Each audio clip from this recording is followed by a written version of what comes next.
Right, so I literally just finished watching The Devil Next Door, which is a 5-part miniseries on Netflix, and it's fucking extremely interesting, like real good. So obviously, don't forget to like, comment, share, subscribe.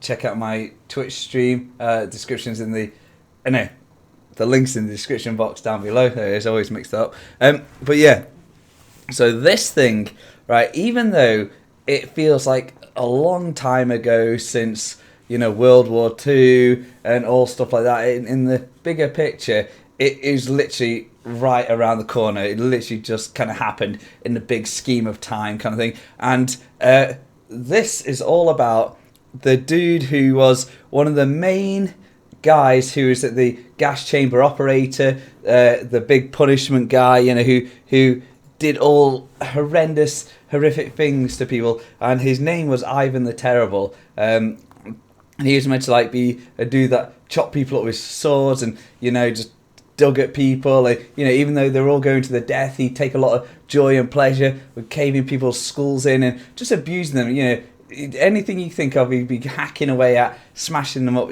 And so he got the nickname Ivan the Terrible. All right, so obviously the Nazi death camps, there was a couple, Treblinka and Sorobo, or how we pronounce it. So there were the two camps that the really keep going on about in this, and he was meant to be the main dude that was there for a long time, belt feeding over 800,000 Jews into one of them, sort of thing, over his time. So yeah, though obviously those Nazi death camps ended, years and years and years and years later. It's now in the 70s we are, or the 80s. It's the 80s, because this started happening a year before I was born, like 1986. This all started where people are the KGB released some files to find out, you've got some, war criminals in the USA. Here's the names, blah blah blah. Right, so obviously there's no spoilers, but this whole time, you have no idea if this guy is innocent or not. Because you're constantly seeing all the how it was at the time, the live feed of the courtroom. You're getting the defense, the accused. You're getting all the talks of them, how they were then, and as real time now, kind of thing. Talking back on it, saying how they were feeling during it, how people were reacting to them, and how John was taking it all. And to be fair with him, John was in prison for 7 years solid. These trials chipping away twice a year. He's in the courtroom or something like that, and he's there for 7 years. And every time you see him, he's just very well composed, not being emotional or anything like that. He's just being relaxed. So he was really chilled for it, even though he's in a very stressful thing for his life and how long it's taken, unbelievable amount of time. But the whole thing is so interesting, because it really gives you a solid glimpse, because you get the actual survivors of the death camps. They're giving their statements. They're like, that is definitely him, that is the man, blah blah blah. But some of them are you don't know whether to believe them, just because they're angry and bitter for obvious reasons, and they just want to blame someone. So a lot of them are being accused of just lying or twisting stories just to satisfy obviously their own. They've got a bit of guilt, because why did they a lot of them say, why did we survive and 6 million didn't? Why were we the only ones, sort of thing. So a lot of them feeling bad, so they're just trying to get some justice in some form or another.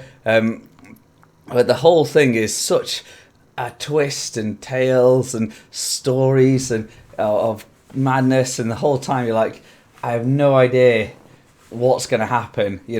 Even all the way up to episode 4, you're what is this guy innocent? He sort of kind of looks like him, but it's done so well, and it's as soon as I started watching, I was instantly hooked. When it's a real story shit, that real things that happen, like Chernobyl, when it's real mad situations that it just seems so out there. It's just, you're wow, this actually happened. this person actually did this shit, you know, and now someone's been live trialed on a huge scale, you know, what is the outcome going to be? Yeah, so this is such an interesting watch, and the whole time you don't know whether to feel sorry for the guy or not, because, you know, if he is guilty, then you don't feel sorry for him. But if he is, you're like, fucking hell, this guy's just been through a horrible time. But my God. I didn't finish that, otherwise it'd be too cold.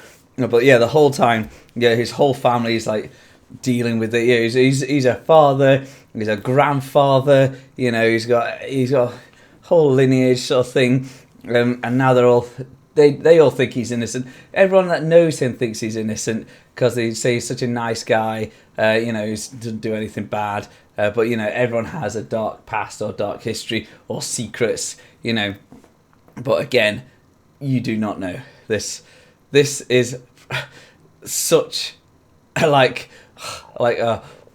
interesting watch, because the whole time you're like listening to everything going on and trying to make your own case, and listen to the survivors and all the evidence and what all the attorneys are putting forward, and more documents from Russia and everywhere in Germany or wherever they're all coming from, and again, it's just such a good like glimpse at the past of the chaos and the history, because it's very important to know our history, the bad shit and the good shit, and this is like one of those things. It's like it's important to know some of our history's darkest times, and you know, these people that worked at these death camps were running the show at some of the fucking, you know, worst things in human history, so like biggest death killings there's ever been kind of stuff.